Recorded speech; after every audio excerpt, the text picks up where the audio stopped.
I'm glad you're here to listen to wonderful program coming to you. And please don't forget to subscribe or give us thumbs up. Thank you for watching. Yeah, thank you very much. Welcome our viewers around the globe. This evening we are going to discuss about Meru and the Governor Kawira Mwangaza. I remember very well last time we talked about Kawira before the first impeachment. You kind of projected that she will be acquitted before the Senate, and that's what's happened. I would like you to give us your view again this time around. do you think that we have the third time impeachment? And what do you think?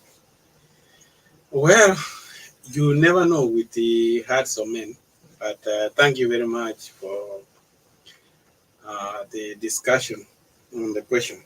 That's a very important question you have asked, and actually I've been contemplating about Kawira Mwangaza. Yeah, she has been impeached twice, acquitted twice by the Senate.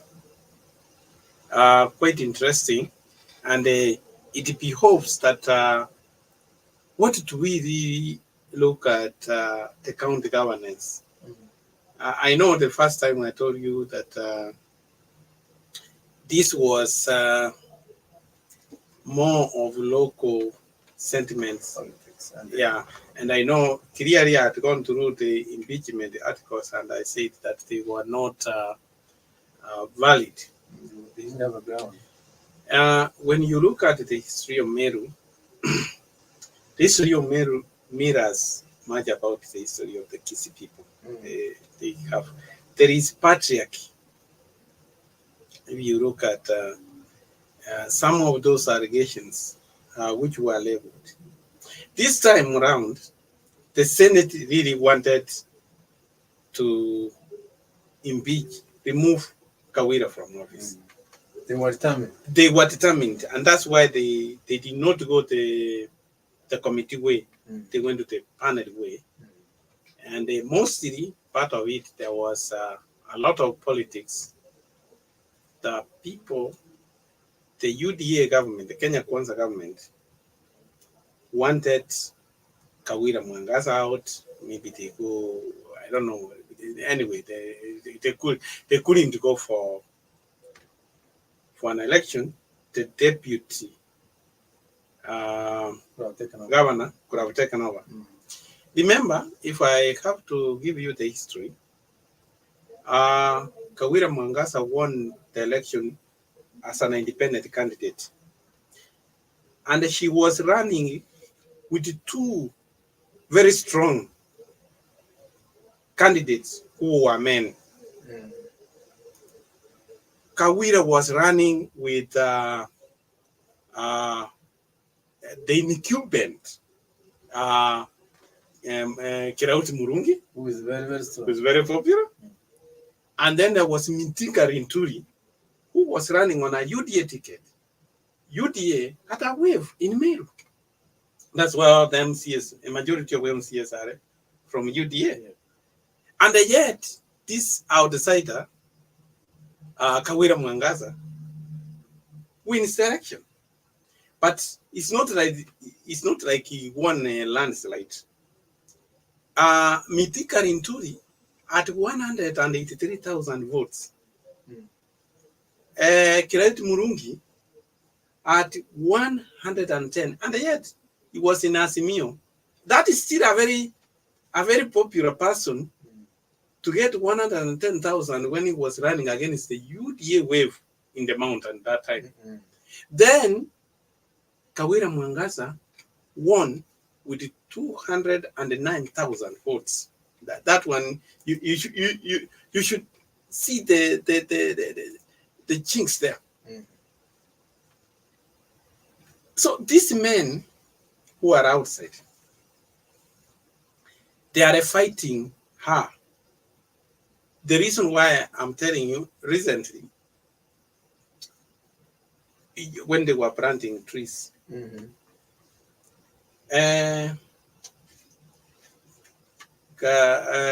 Kirauti Murungi endorsed Mithika Linturi as a spokesman of the Meru. Even the Jurinjeke appointed they are in agreement that the Mithika Linturi is the spokesperson of the Meru people when they have a popular governor. What does that tell you? Still, there is patriarchy in that these men have abandoned you. Have abandoned you because how could be the flawed same man? And I remember last time I told you about the Meru. It could be Anarita Karimi ghosts which have come to haunt them. In 1975, Anarita Karimi, who is now over 8 years, won an election and they flawed 5 men who were running then. That's an MP. She became an MP and the only MP which they have ever had in Meru. When she won, the men didn't take it lightly. Very In 2 years in office, she was haunted. They went back to look at the books where she was a headmistress, that the audit was done, and then she was found that she had misappropriated funds, and she was arrested. She was taken to court. She was finally convicted to serve 2 years. She went to an appeal. That time, because the by-election was necessitated when they found like Kabere Michiwe had made some election offenses, and therefore he didn't run, and it was very popular. So when Karimi went to jail, Michiwe was elected, who later on became a minister during Moi's time. And that is how Karimi, after serving his jail term, she never wanted to go to politics again. And I want you to understand that context, that what Kawira Mwangaza is going through was patriarchy of Meru people. Because they don't like women. Yeah. All right. I saw after the appointed the Senate, she went back to the government, to work, back to work. Back to work. Do you think that, how is she, the leadership now? How is she going to survive? Do you think she will survive? Well, if I were to advise Kawira Mwangaza, she has to change. She has to understand the terrain, that Meru is a patriarchal society, and they have not fully accepted women in leadership. As I told you about Karimi, from that time they never had a woman become a member of parliament. Even the current composition of the MCA, those elected ones, there are 69, but the elected one are 45. Yes. Only one is a woman. The rest are men. Other women are nominated because of the way they nominate. That is something he has to understand, that he will not change. But I will say this.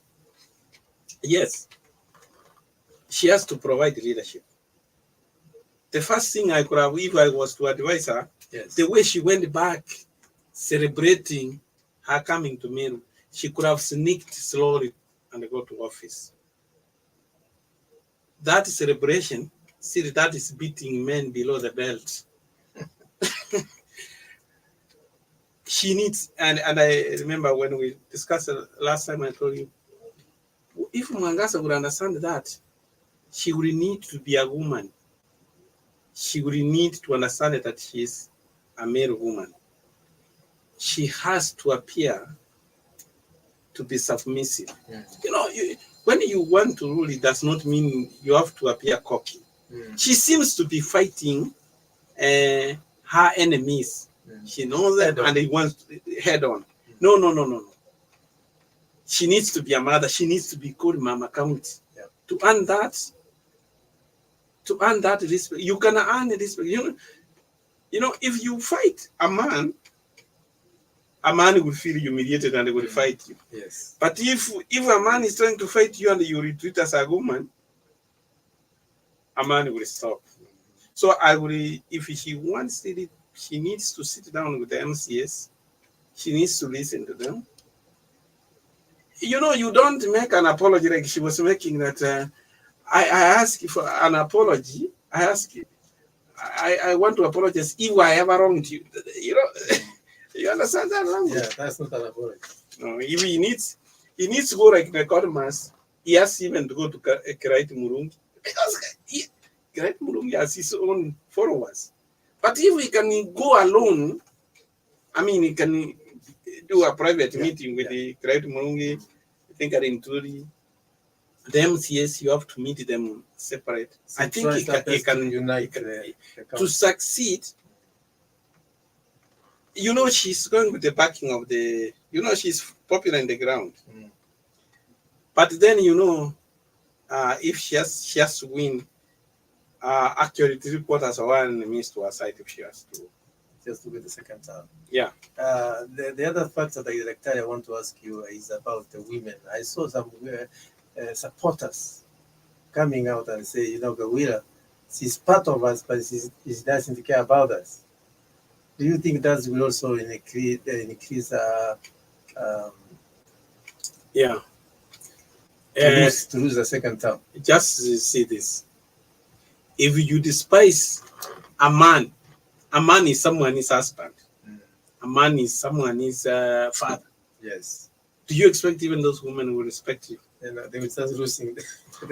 So the key here, he has to turn down. You know, his leadership. It doesn't mean that when he's going down, for her, really, he has to face those people with respect. You know, as I say, if we can sneak even in the middle of the night, like in a quarter mass, and he goes to Kawira Mwangaza's place and say, please forgive me. Yeah. And I want you to advise me, let us put the Meru forward. Then you can win. Yeah, I did that. I mean, that's where I look at it. The other factor that I want to ask you is I saw some MCA supporters. Actually, they signed. One signed on Thursday, and he said, you know, we want to go back to the people. Do you think that this is a way or is a strategy so that they can go back and she can get the people who can be able to support in the assembly? Let me tell you that. Probably that is the last option for Meru. If you remember well, Makueni, with the Kivuta Kibwana, they were in stalemate. Even the governor said, okay, let's disband the county because it's non-functioning. But when it came to Uhuru Kenyatta, he said, let's go on. Even those people came in reality, I was elected and I'm going back home. I'm not sure that I'm going to come back because they were to lose and then go back. That is not something. We are subjecting Meru to unnecessary things. The MCS also needed to turn down. You see how they rushed. I wonder even those lawyers who are advising them that those allegations did not meet the threshold for impeachment. Maybe that is something which needs to see. But the MCS will stand to suffer more if that county government is disbanded.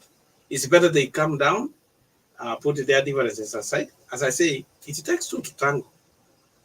Kawira also needs to come up from. She's on top of the tree. She needs to come up and meet the leaders on the ground.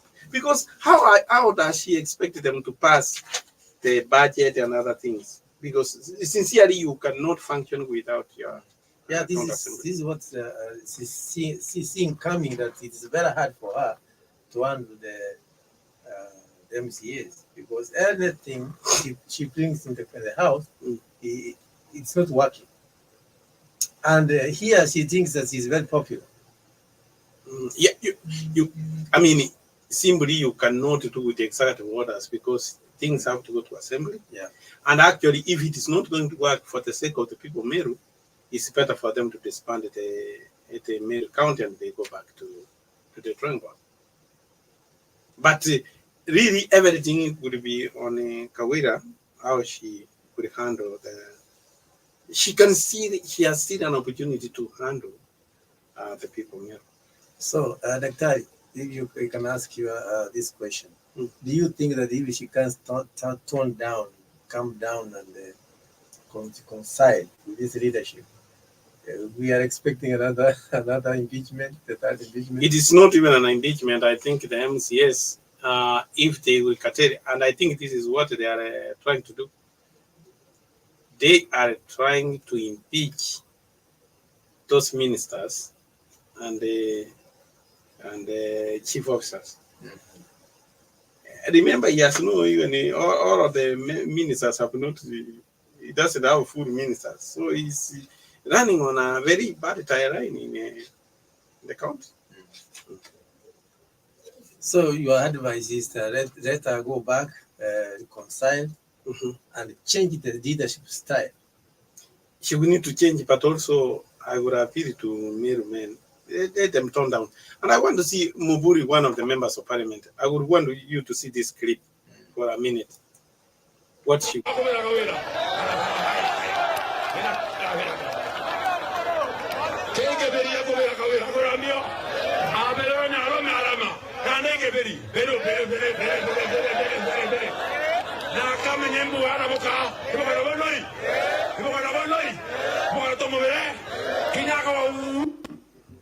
Are you able to? But surely, that is a member of parliament talking to Meru residents.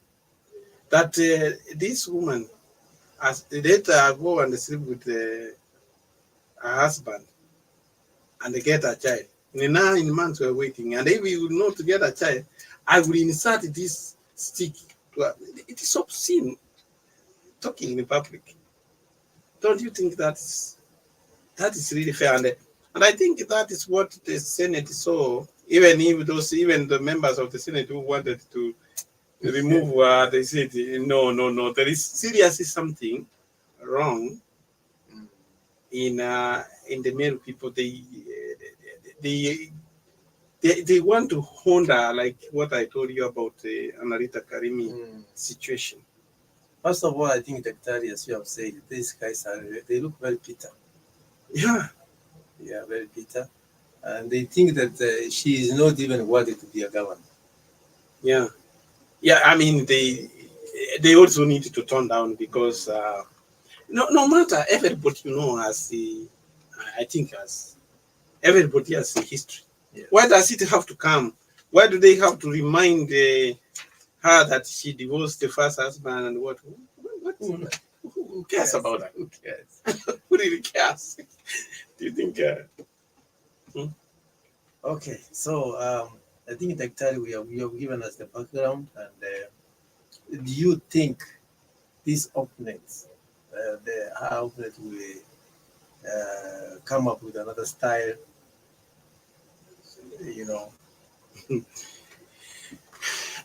What I would think is that's why I say they need to come up. I know I saw even during Jeke Council of Elders is against her. But I can tell you this. Right now, even if you break the county government and she runs again, but she's very popular. That's one thing. She's very popular in the ground, in the grassroots. The grassroots doesn't understand, and then she will be like a martyr. I think they see like she's being attacked because she's a woman. Yeah. Think you get the paper. Still, the opponents they will not stand to win. And I would think even Kirauti Murungi needs also to think about his legacy.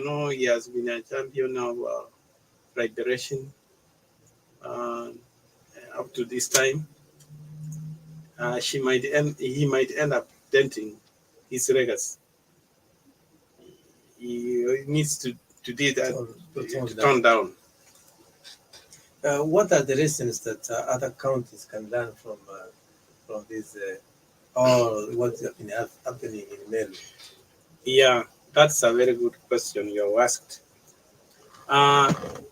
One of the lessons the counties need to learn is that power is temporary. One of the things, actually, most of the governors, what I think, to me, I see that in our county government, we ended up producing 47 emperors, not really servant of the people. The reason why I say that is 47 emperors, there is too much leeway for a governor. A governor, money is allocated, it goes to the county, it's the one who budgets how to do it. He's the one in charge of internal controls. And I think that is one of the things they have used to squander the money. And that's why, I mean, there are some counties where they have done very well. But I think, to me, some counties, you know, it is good, like Kawira, they are fighting with the assembly. You know, there is an African saying which says that when the two elephants fight, the grass suffers. But when the two elephants are making love, more grass suffers. It is better where the county assembly is antagonistic with the governor, because they can check the executive, than where the executive and the assembly, they are in bed together. Yeah. And this is what majority of governors have done. Once a governor is elected, what he does, he pockets the MCS. Because, you know, he has a pass, he can control them. And this is how they control them first. They make sure they choose a speaker. Governors dictate who becomes the speaker. Because the speaker is the one who's supposed to be the head of the assembly. He's the one who can be able, with the MCS, to decide how they're gonna vote. But now, most of the governors, what they do, they have interest on the seat. So when they get their own speaker, then which means now the assembly is in bed with the governor, the executive. That is serious. Because now, oversight, there's no way oversight can be done, because now this is the governor's stooge is the one who controls these people. That is bad. But we also don't want to see where the assembly is totally disassociated with the executive. That is also very bad, because many things they can't move. So the lesson I can say, number one, I think the constitution needs to be changed. The budget for county assemblies need to come direct from exchequer to the assembly, not to rule the government. If truly we want it to be independent, so the money allocated to the assembly for their welfare and the other things, salaries and the other emoluments, needs to be separate. That is when they can be able to check. Because now, if we find the assembly is not doing okay, it will withhold the money going to assembly. But most of the governors, you ask me what lesson they can learn from here, let us tolerate women. I know we have had great leaders now, like the neighbor of Mwangaza, this Meru governor. We have not had much from there. There are no scopers. Kirinyaga, we are having a second-term governor. She's doing very well. We have had governors in Sit Kitui, and we have a governor in Homa Bay. We have not had issues. Actually, Homa Bay is It's doing well. number 2 now, yeah. Yeah, and we have the lady in Nakuru County. So really, we are making progress, and we don't want this progress to go away. So if they can have resolve, but if they have a problem, that's what I can say. Yes. Yeah, I think I concur with you, because most of the time they start fighting, they are not serving the people. Yeah. They spend most of the time in impeachment process, and they squander money on the process. Okay, thank you so much, Daktari. I will give you a minute to give a conclusion. Oh, wow. We will discuss about. Thank you so much. Is one of the topics when we talk, and this is not something I think which it will require wisdom. But I was disappointed by Njurinjeke. They could have remained neutral a little bit, but you don't know what's going on. But we wish the people they can come together so that they can be able to finish what they are doing. And we only want to see a functioning government. That's all of what we want. Thank you so much. Thank you, viewers, and welcome again.